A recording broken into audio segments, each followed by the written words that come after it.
Salam YouTube, bienvenue à tous, bienvenue sur ma chaîne. On va passer au CSS Battle 19. Je crois que j'ai vu un peu les résultats de la série.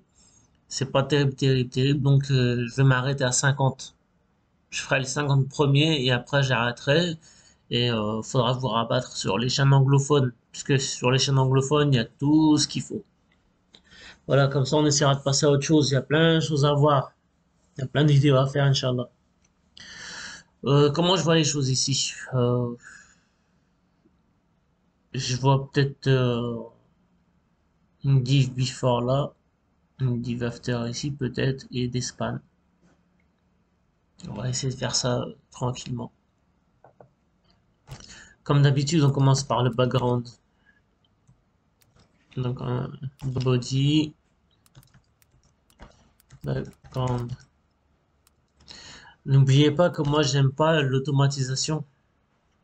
Donc là ils ont automatisé le site, ils ont tout automatisé et c'est pas terrible. Ça va pas. On n'a pas les bons réflexes après.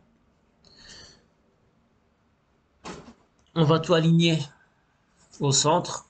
Donc on a deux méthodes. Nous on va utiliser le displayFlex.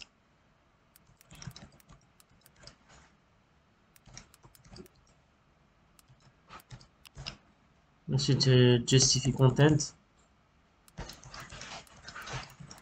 Donc ça c'est la première méthode pour centrer center.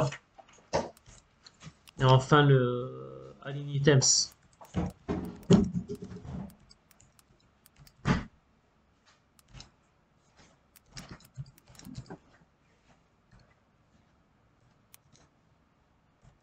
Voilà, donc vous avez vu ça centre directement.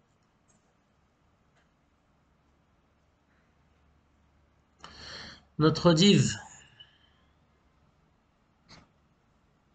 Notre div. Un petit 250.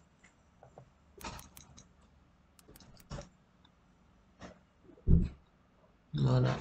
Ça, on fait un CTRL X pour l'enlever. Et on va passer à notre div before. Quand on met une virgule, ça veut dire qu'on va rajouter un deuxième élément. Voilà. Donc ça veut dire que là, on veut que notre code agisse pour le div before et div after. Comme d'habitude, le content, on est invisible.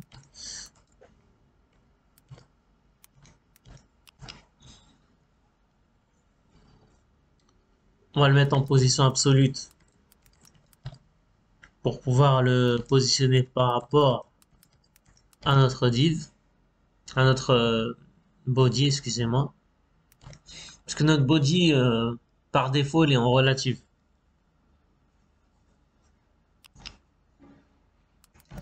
Top 50%. Là, on recentre encore. Hein. Donc là, c'est la deuxième méthode. Deuxième méthode pour centrer, vous mettez top 50, left 50 et transform translate moins 50, moins 50. Je vous l'écris tout de suite. Donc ça, c'est la deuxième méthode pour centrer un élément. Et enfin, le transform.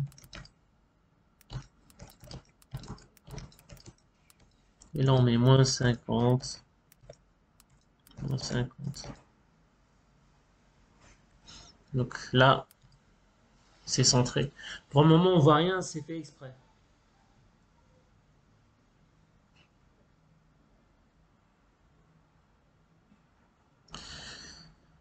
Maintenant, on s'occupe de notre div before, mais tout seul. Donc, div before. Ça n'a rien écrit.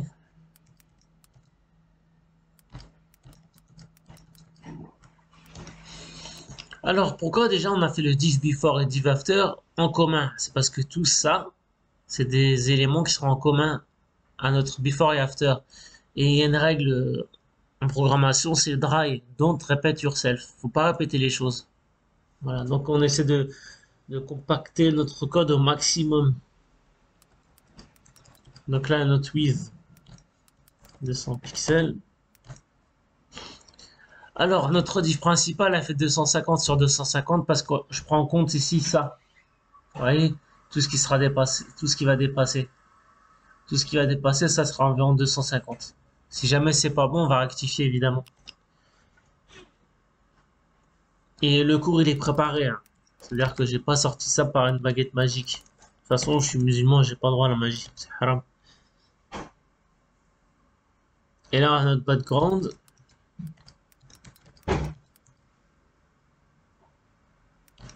Mhm. J'ai fait n'importe quoi. Voilà. Notre background, il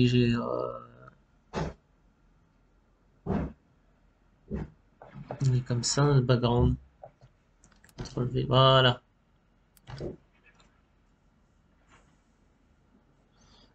Et notre border radius, moins 50% pour que ça fasse un rond. Voilà. Vous commencez à saisir un peu ce qu'on va faire. Voilà.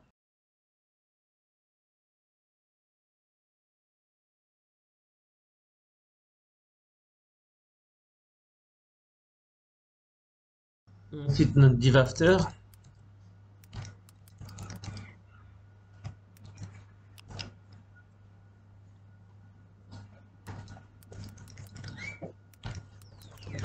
Donc 200 pixels. Et là, le height, 140 pixels.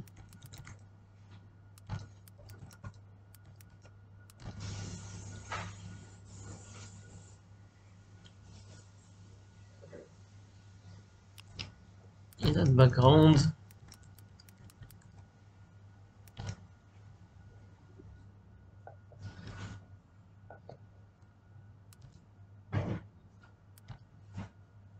Ça y est, vous avez compris un peu comment c'était? Donc, notre div before, c'était le rond. Attendez, on refait ça comme ça. CTRL C, tac. Notre div before, c'est le rond entier. Et ensuite, notre div after, il sépare le rond. Voilà. C'est une div qui est au centre.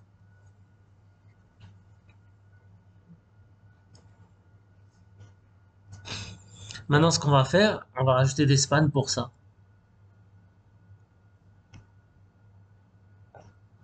Donc, on y va. À l'intérieur de notre div.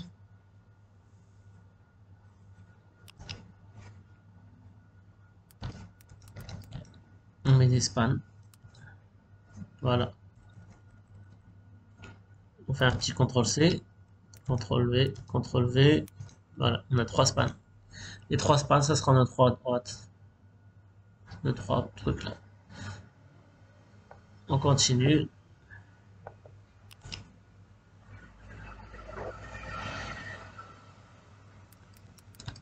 Et là, on va coder notre span. Donc le display, il est en bloc. Pour qu'il ait un comportement de bloc.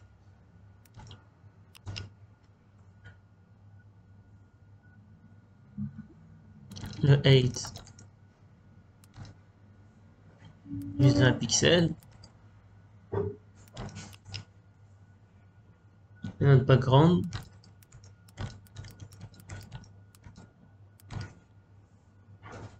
Il sera en jaune.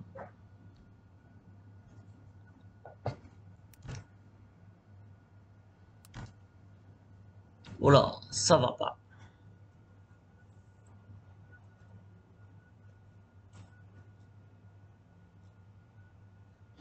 Pourquoi ça ne va pas? Parce qu'il faut rectifier le code. Donc on va dans notre div. On va rajouter des choses. Donc ce qu'on va faire, c'est on va faire ça. CTRL C. CTRL V. Ok.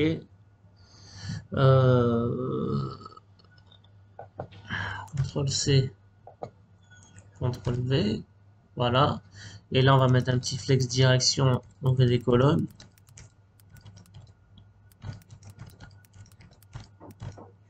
Voilà. Ça commence à prendre forme.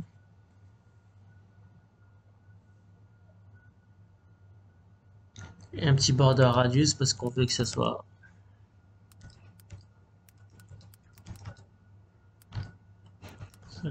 100%.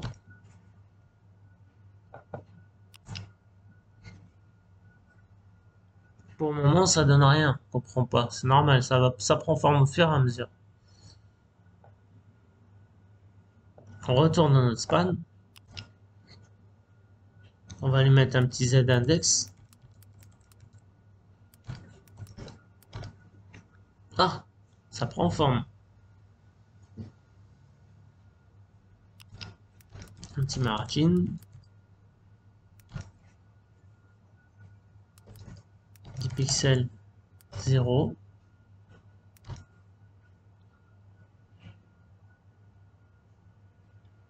Qu'est-ce qu'il manque? Il manque l'overflow. L'overflow pour que voilà, pour qu'on ait les border radius. Et c'est un overflow hidden, c'est-à-dire que tout ce qui est tout ce qui dépasse notre div, eh ben, ne s'affiche pas. Overflow hidden. Et voilà. Donc l'overflow hidden, tout ce qui dépassera de la div ne s'affiche pas. Et si je mettais visible,